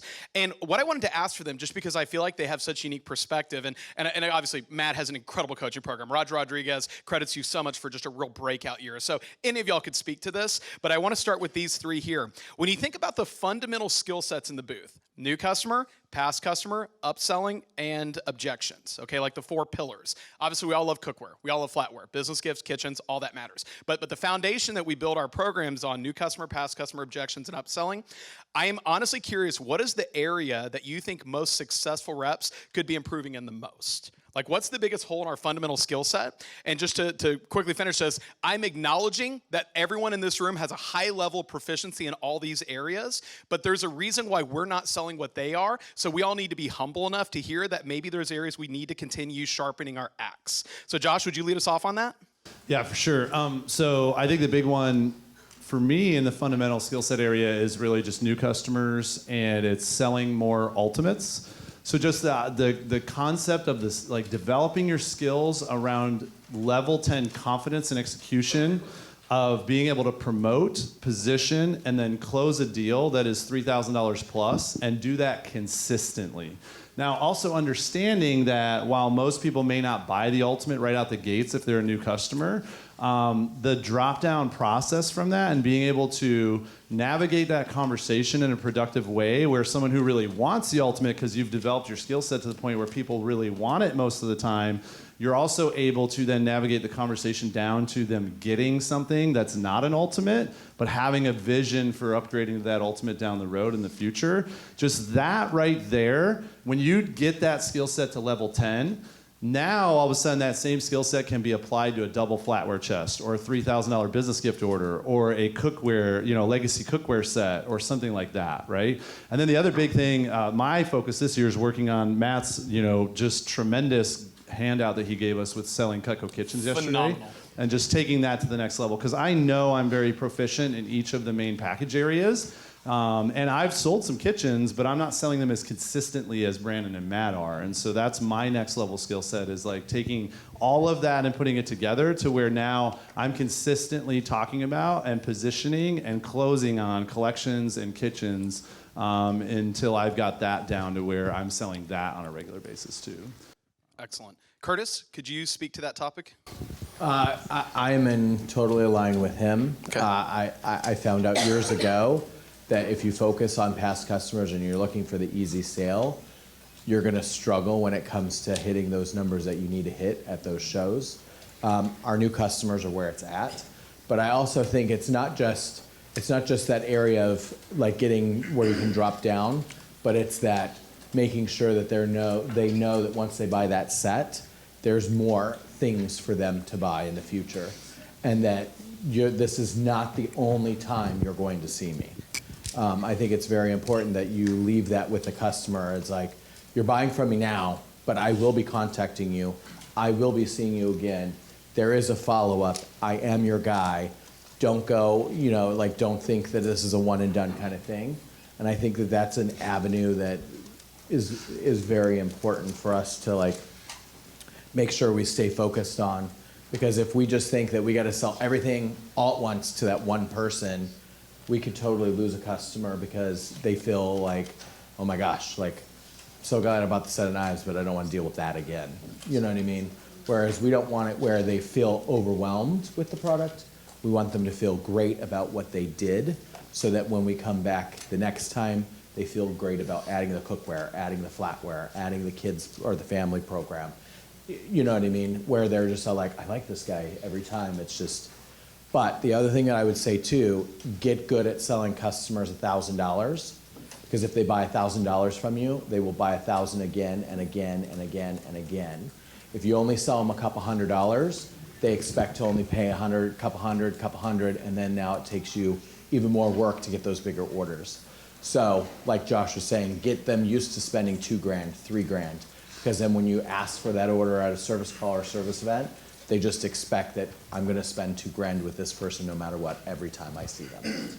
So just as one postscript to that, within TGP, I think we're pretty well known. We have a very robust ROR program. We sell a lot for each other. We celebrate hard. We have multiple kitchens that have been sold and immediately passed off with just nothing but love and celebration. Philip Tice sold $1 billion for Bert in one day. He sold like 15 grand in business gifts. 20 grand. I know I wanted y'all to get a chance to crack that. So Philip Tice, any Philip Tice fans? Who's excited to hear from Philip tomorrow about his $100,000 week? My God. So Philip sold $20,000 for Bird in one day, and it was just nothing but build up and hype and celebration. But within the team, I will say internally, we all know there are certain people on the team that have trained their customers to buy pieces, and there's certain people on our team that have trained their customers to look at packages. And we kind of know that just from our own experience of working with each other's clients. And so you do train your customers in how they should respond to Cutco when they see it. It's an interesting phenomenon. And I think that's a really underrated thing that Curtis just shared.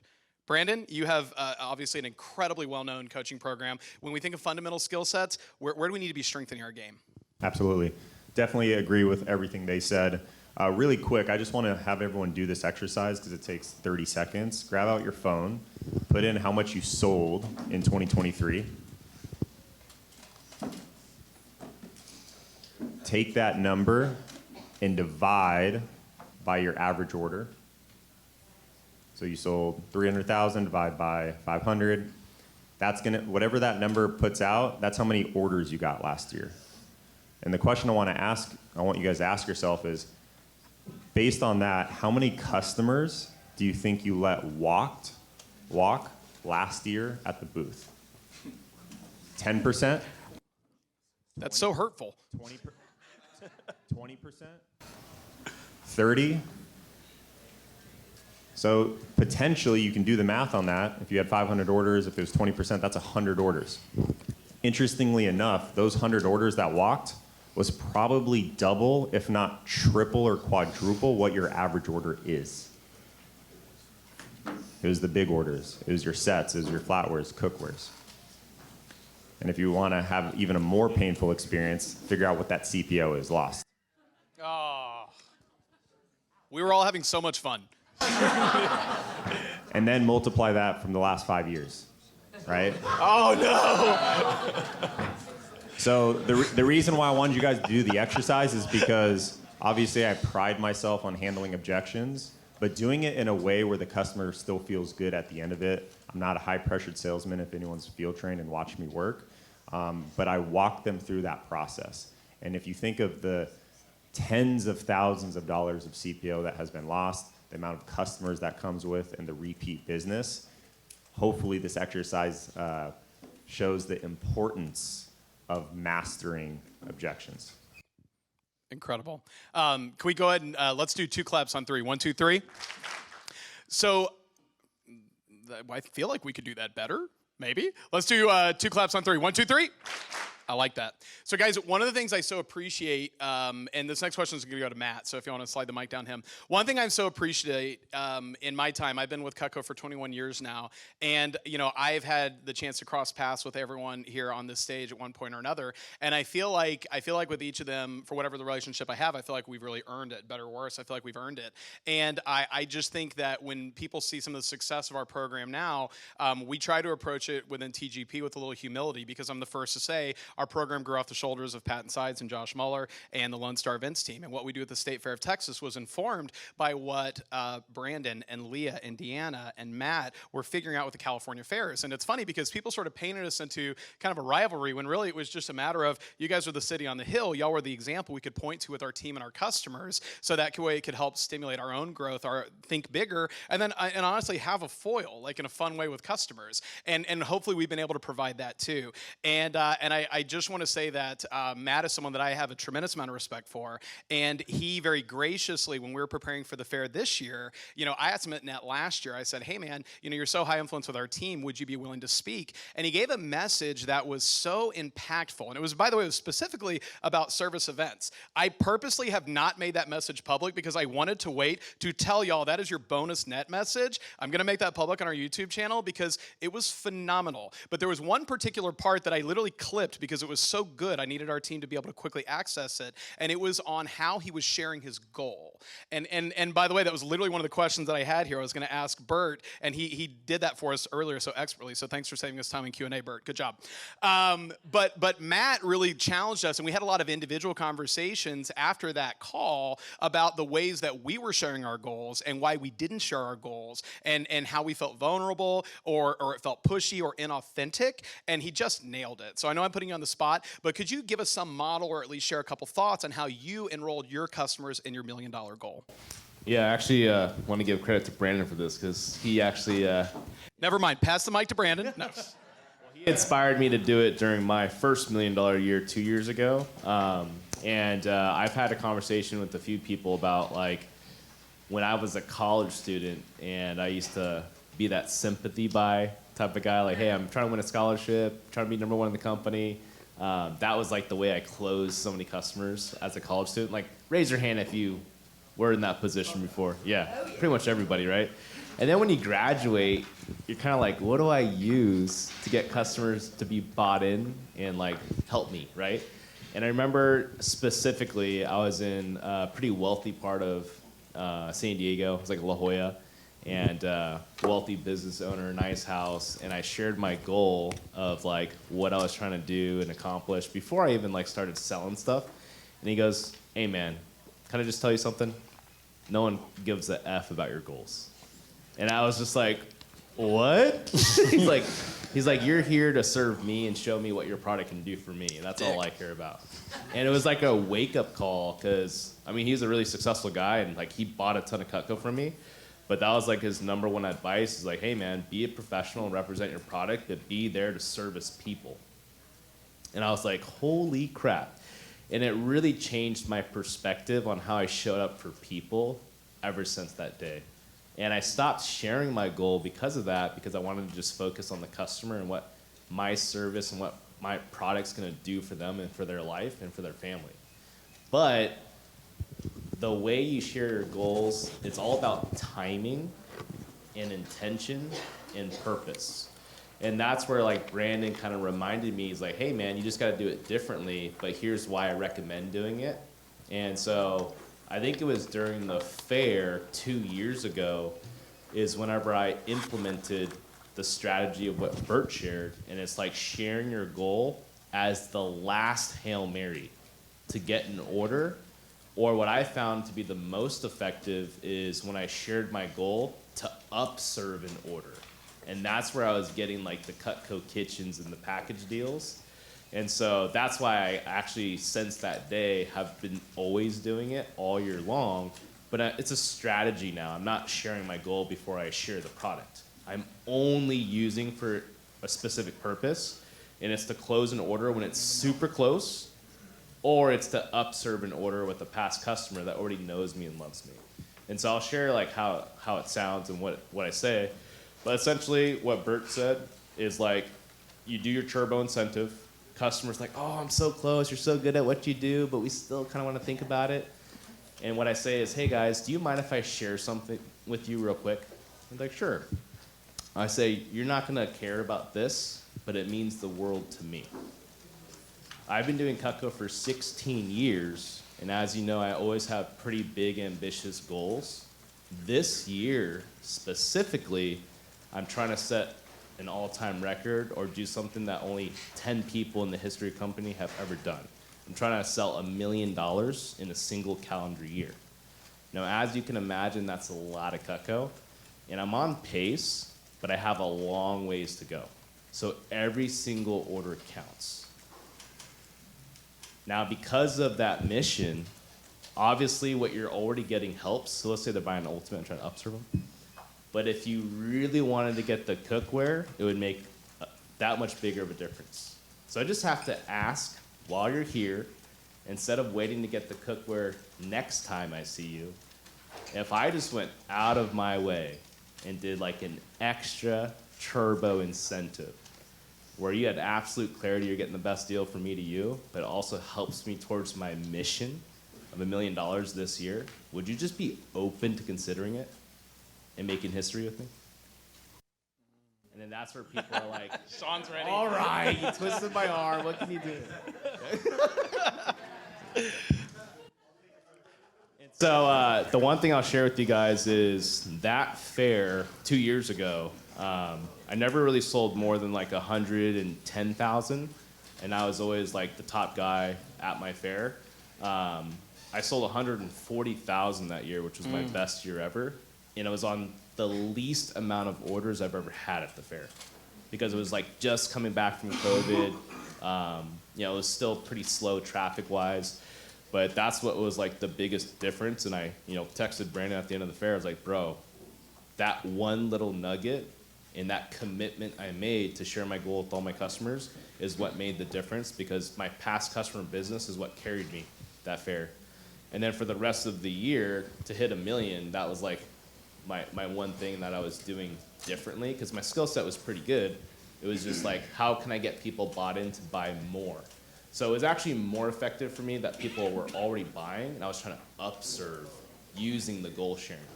I didn't use it as much to close new people because they didn't really care about me.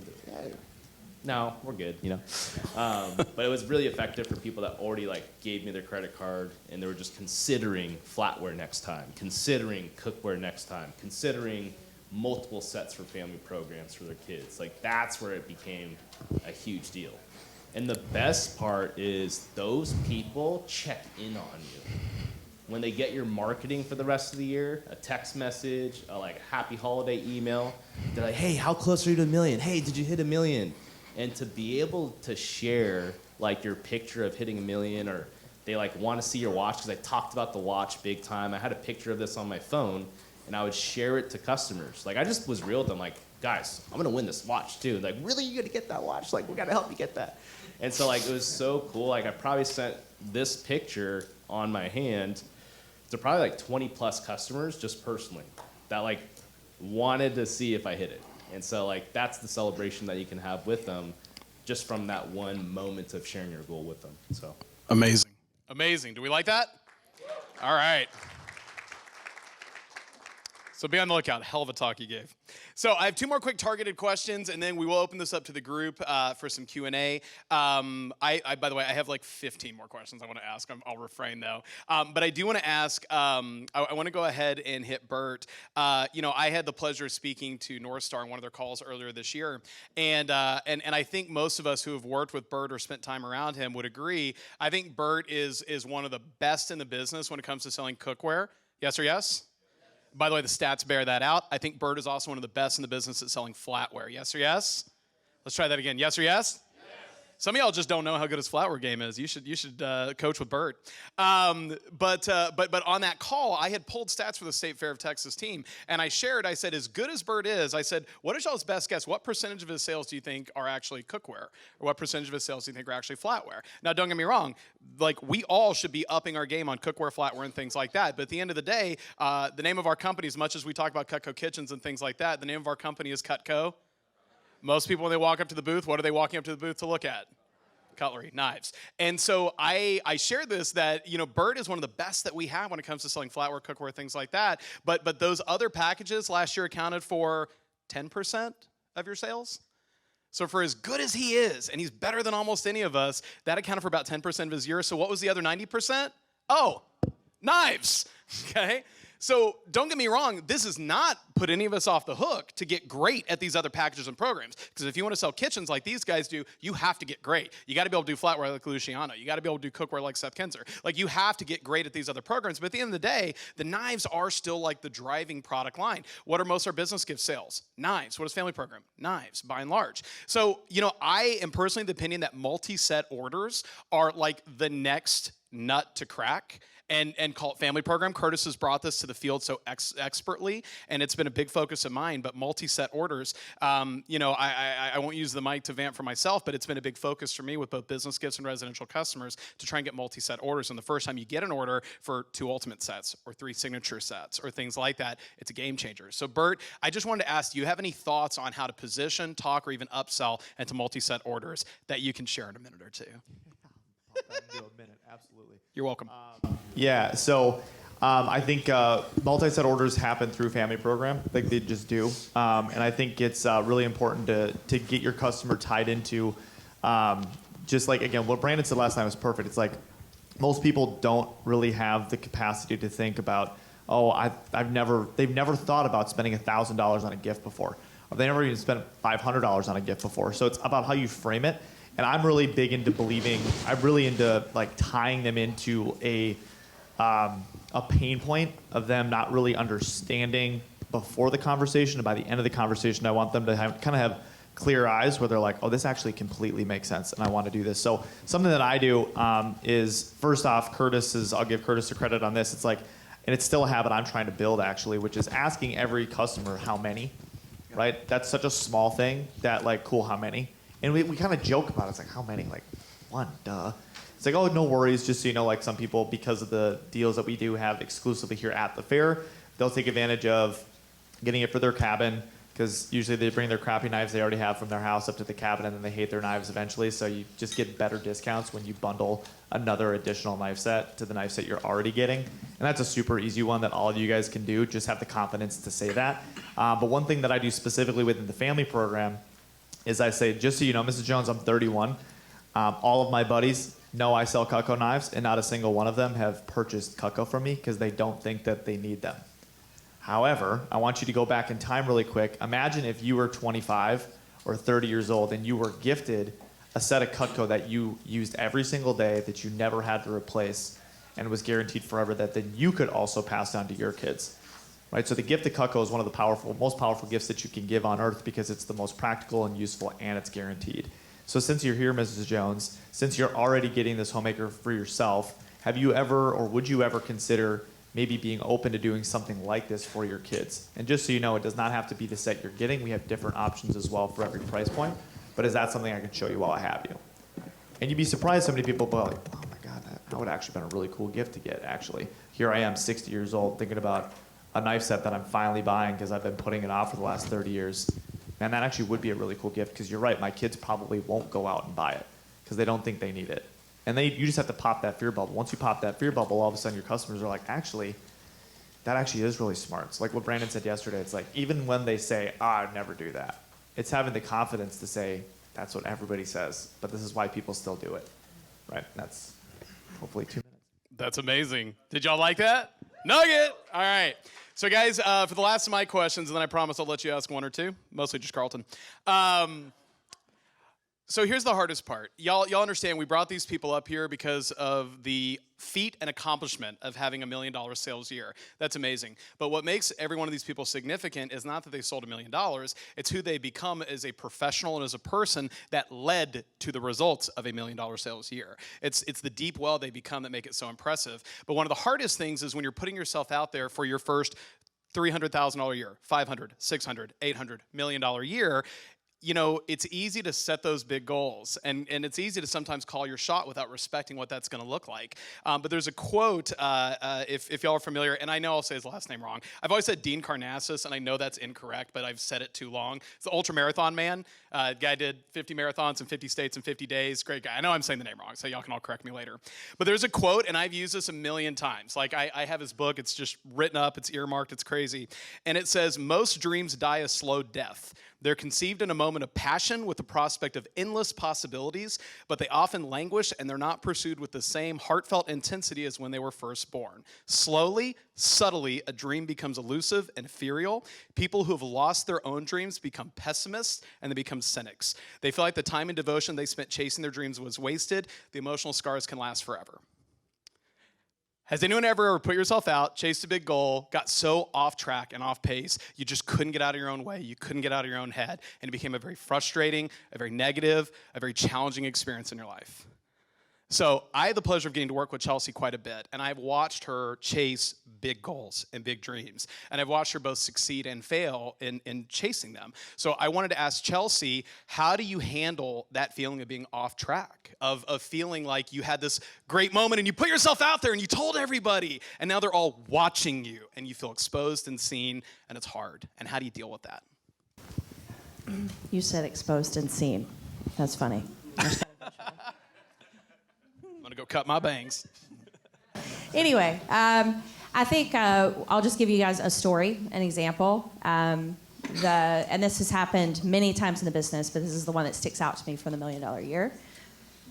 I remember not having the goal in 2022 at the beginning of the year of this is the $1 Million Year. That actually wasn't what I started the year at. The only goal I ever had was that I just wanted to consistently grow until I started a family.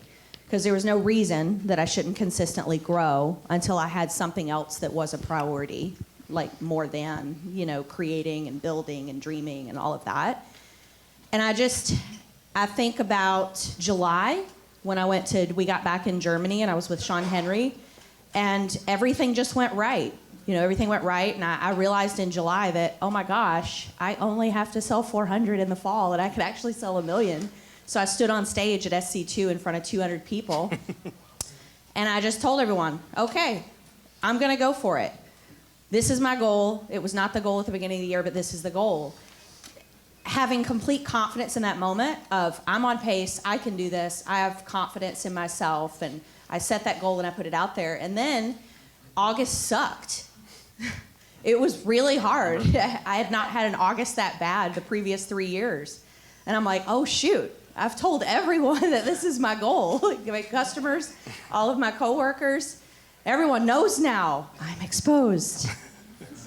And I know they say share your goals because it ties you to something that, is big and it should scare you and your goals should scare you. But I had to get real about asking myself the remaining 4 months of the year, September through December, of why? Why do I even want to sell 1 million? And for you, it might be going from 200 to 300, or from 300 to doubling that and selling 550, 600. I had to get really real about why does this even matter? I mean, it's just knives. Nobody's gonna come to my deathbed one day and be like, wow, she sold a lot of butter spreaders. That's not what I want people to talk about. And I really got serious about it, and I said, okay, why do I care? And for me, it was a connection to a higher power. It was between me and God. It was between me laying my head down at the night and being proud of a job well done. It was showing my family, one person specifically being my dad, who told me when I had my sample kit, good luck with that. Let's see how that goes. But my dad's a Marine, he's a no BS kind of guy. And so I remember thinking my why was that connection between me and something greater, that connection between me and my husband, my family, my sister. Some of you may or may not know I have an identical twin sister, and when I had bad days, what I would do, straight up, is I would call my twin. I would hold the tears back at the booth because I'd be with Curtis, Calvin, Foss, Roger, and they're all at 8K for the day, and I'm at a grant at the State Fair of Texas. And I just bawl my eyes out on the way home, and I'll call my sister and I go, I don't know how to sell anything. I've lost my gift. I got lucky the other 8,000 times. And she would just rattle my senses, and I would just keep those people close. I would stay close in prayer. I would stay close with the family that would rattle me out of it and be like, are you kidding me? You're so amazing at what you do. So I just would advise all of you to figure out, really, what is the reason you're selling the knives? Is it because you want to sell $1 million? I got real with it, and I realized that if I was going to do it, the calendar had aligned, and I knew that I wanted to be a mom. And that was the year. And then lastly, I rallied you guys. I rallied TGP. I mean, they probably were sick of me posting in the group me in November and December. But That's not true. November, I sold 140. Yeah. And December, I sold 137. So, I mean, I sold more than half of the 400 in the last 2 months of the year. And it was because of the belief that they instilled back into me. So surround yourself with the right people. And if you have a strong enough why, you can beat any of those bad days. Let's give her some love.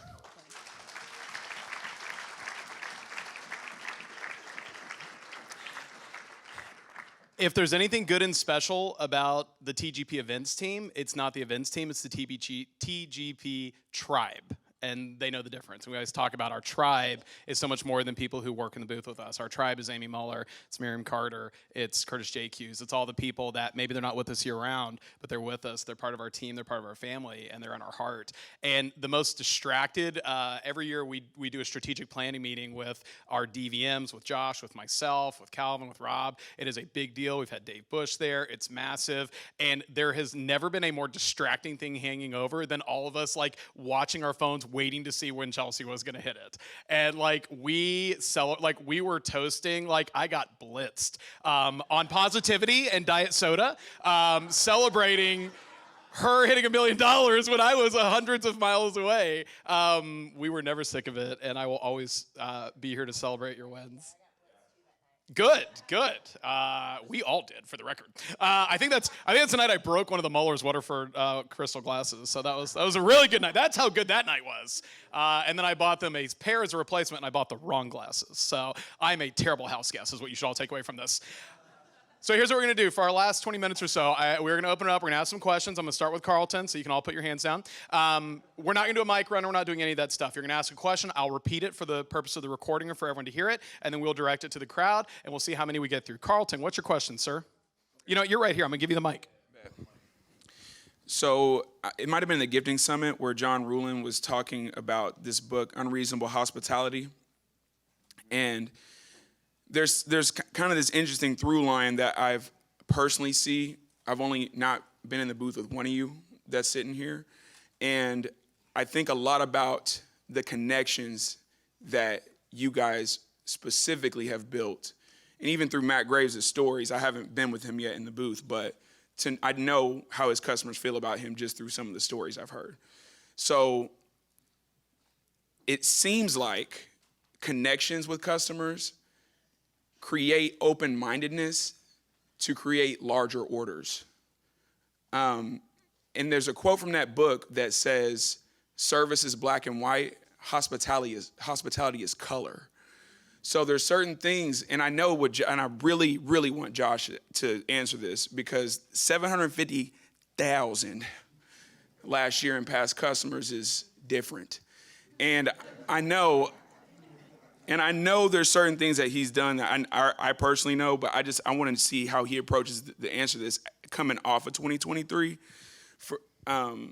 What is it with customers that creates that engagement? Let's do it. Yeah, I think it's a few things. So the biggest thing for me, and you guys have heard me preach about this for years, those of you who've been in these rooms with me for a decade plus, but notes, just taking notes. So many people ask me, like, why don't you use the app? And I say, because I take so many notes, and just having that 60 seconds after every interaction to like sit down and write down my notes is critical. Why is it important? I'm going to talk about this a little bit later, more in depth with my service event message, but it's critical because if you're always starting the conversation over with every single customer, eventually customers feel like they're not really, like they're like, okay, this guy's just really here asking me the surface level questions to just, get the conversation started and then sell me stuff, right? But if you're always picking up the conversation from where you left off the last time, now you're continuing the conversation, even if it's years later, right? You're continuing that conversation. And you're building that relationship, you're earning that trust, you're earning that loyalty at a level that you'll never be able to earn unless you take the notes to then review those notes before you hop on the call with the customer after they text you, or before that customer comes in for an appointment that you have, or before you send them tickets for that event that you're working that you want them to come to see you, right? So I think there's a piece of that's the foundation of it. And then the house that's built on top of that is really just having that confidence. So like I sold a legacy cookware set to a couple this year that at the State Fair of Texas that they basically said, I've tried selling them this legacy set for 7 or 8 years now, and it's always been on their wish list. And a few years ago they were like, well, we're going to get the Cutco, but we went out and bought All-Clad just to get by until we're ready to get the Cutco and spend that money. And I'm like, what?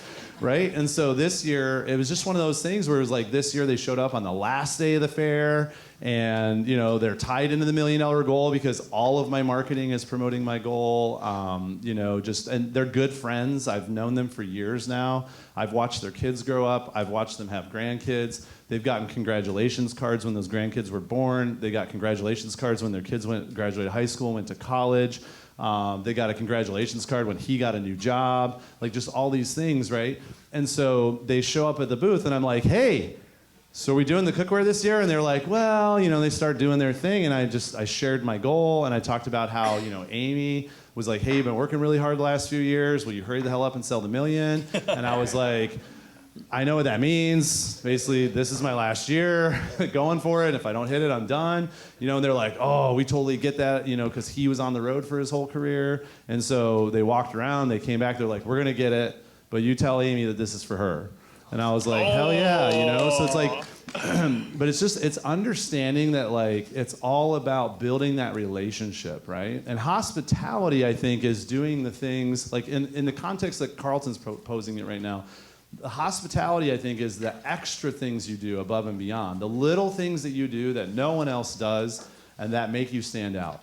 So my customers get thank you cards. They get birthday cards. They don't just get a thank you card. They get birthday cards. They get anniversary cards. They get congratulations cards. They get condolences cards. Like we literally send out a little, what's called forget-me-nots. They're like a little package of seeds with we're so sorry for your loss anytime we've heard about a customer having a loss in their family. And they can plant those seeds in their garden, and then there's like a little memory of their family member. And I'll share one last story on this, but I had a customer who was always the price shopper, had to have the best deal ever, like super that way, and would always build a big wish list and then buy very little of it and all this stuff. And anyways, years of relationship, I've gotten to know Ronnie and Stella really well. And Ronnie, they had a grandbaby, and we sent him a congratulations card. And then their grandbaby passed away a few months later. And we sent them a handwritten card from the entire team saying, we're so sorry for your loss, this and that, la-da-da, right? Now keep in mind, I had no clue they lost the baby because my assistant was doing a courtesy check call. She's the one who found out. She put the task in the CRM to send the card. We sent the card. I pre-sign a lot of my cards. And so fast forward a year later, he comes into a service event by himself, and we're chatting, whatever, we're catching up and this and that. And he goes, hey, I just want to say something. I was like, what? He goes, thank you so much for the card you sent. And I was like, yeah, absolutely, of course, And he's like, I just want you to know that, like, we lost the baby, and it was devastating for the whole family. And then we got your card, and our whole family sat around that card and cried. And you're the only person who sent us something after that happened. He's like, I just want you to know, I'm going to be your customer for life. And I know Stella and I have been talking about this pots and pans and la-da-da-da-da. And even though I really can't afford it, I've been saving my money and putting it aside, and I'm going to go ahead and get her a set now. I just need you to help me pick out the best pieces because I can't buy it all. And I'm like, oh, okay. And every year since then, he has placed an order that has been $2 to $4K or more. And he's like, he went from being like the price shopper, money conscious, like negotiate and beat me up, rake me over the coals kind of guy, to now I don't even care how much I'm spending, just tell me what it is and tell me what I should buy, right? And this past year for Christmas, he did 3 ultimate upgrades for his 3 daughters. It was like a $2,500 order the day after Thanksgiving, and he called me and he's like, hey man, you ready for me to spend some money? I was like, always ready for you, Ronnie. He's like, I got Stella on speaker, say hi. I'm like, what's up, Stella? And like, It's like 8 o'clock in the morning on Black Friday, and I don't run Black Friday specials, right? But this year I did because I knew I was gonna have to go out of my comfort zone and above and beyond to be able to hit the goal that I'd set for the year. So hospitality, I think, is really about going above and beyond. It's about remembering the things about your customers that most people don't remember, even when it's been years later. And the only way you can do that at scale with thousands of customers is if you take good notes. God, we'll do 2 cries on 3. No, wait, no. And like you said, put them in your CRM, because that's the realness there. So real quick, towards the back of the room, and guys, your questions, just keep them quick and to the point for time's sake. Back of the room, stand up, shout it out, and I will repeat the question. Everybody, appreciate you all. To piggyback on your question, Brian, if I can hear from each one of you, when you think about the areas of hardest growth that you've had in your business, going from whatever number that you were at to the hardest one to achieve, what was the number one thing you had to do to personally overcome whatever mental hurdles that were standing in your way of getting yourself over that bar? So time-wise, there's no way we'll be able to get through everyone with that, because that's a beautiful question, and that'll be the panel next year.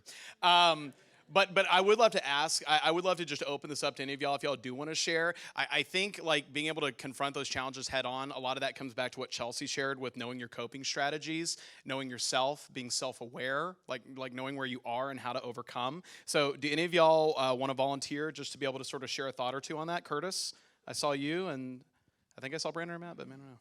One of the things that I would tell you is that if you're in this room, you should have an assistant helping you.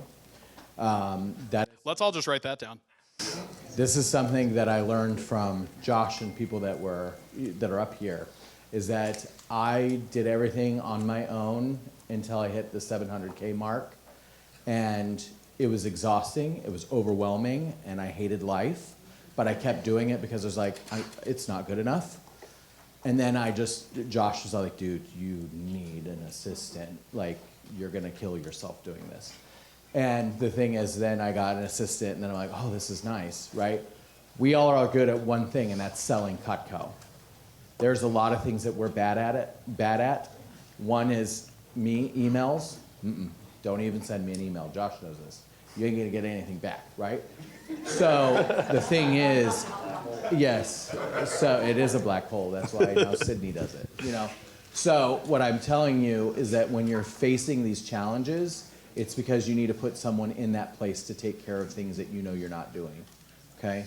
And the longer you allow things to build up and the negativity behind it, it affects your business, because then your customers don't want to talk to you. They don't want your hospitality. They don't want anything to do with you because you don't have time for them, right? So that's why I would tell you, get an assistant. First thing, get a phoning assistant. Second thing, get a personal assistant. Then get an email marketing assistant. And then if you have to, because you need service, you need to have someone that's with your service events, that's your service aide, that helps you and takes care of it and helps you there too. So I think what you need to do is you need to start planning on how you're gonna delegate. If you wanna sell $1 million, I know everyone up here has many assistants that help them get to where they're at, because we don't do everything on our own. So I would just tell you, if you're hitting adversity and you can't get over that hump, it's because you need to hire someone to help you get over that hump. And I always say, put your money in places that build more money. Right? TGP, what do we do to problems? Throw money at them. Thank you. I'll just say really quick, watch out, because Rob Robinchek just hired his first assistant. Oh, God, no! No! Leave some for the rest of us. Took me 5 years to convince him, but he finally brought someone on board, and he did 1.5 million last year by himself. Everything, quotes, Rolo, everything.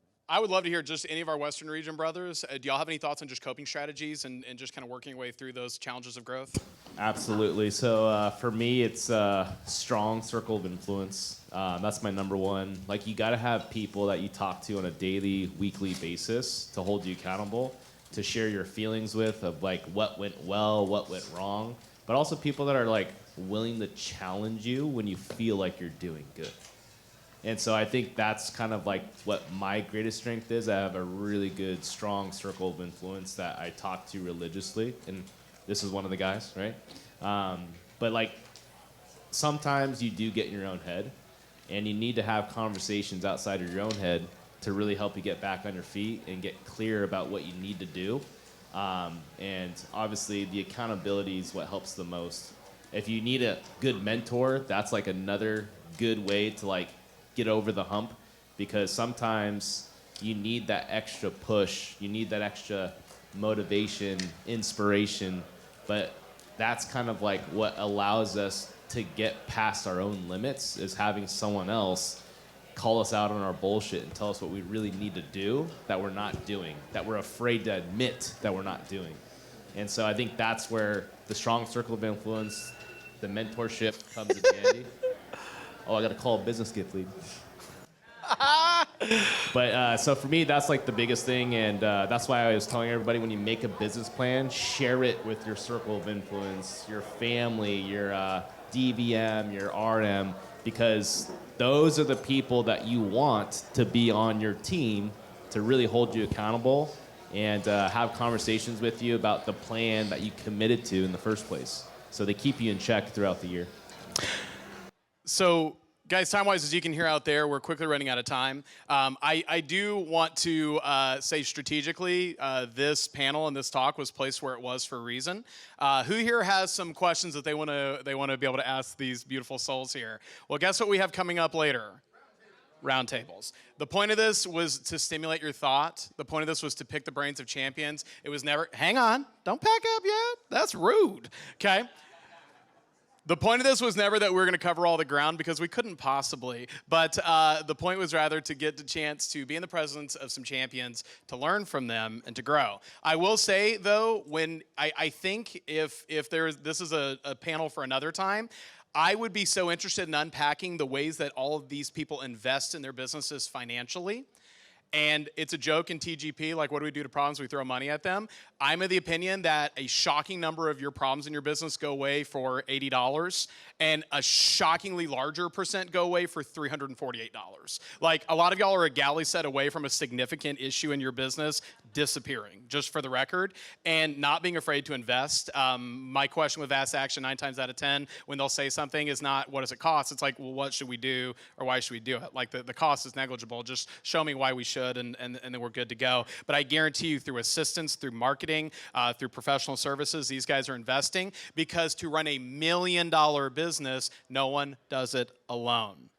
I'm inspired by all of you. I'm challenged by all of you. And I'm so excited to see who the next 11 people will be. And I'd love to give a giant round of applause to our panelists here.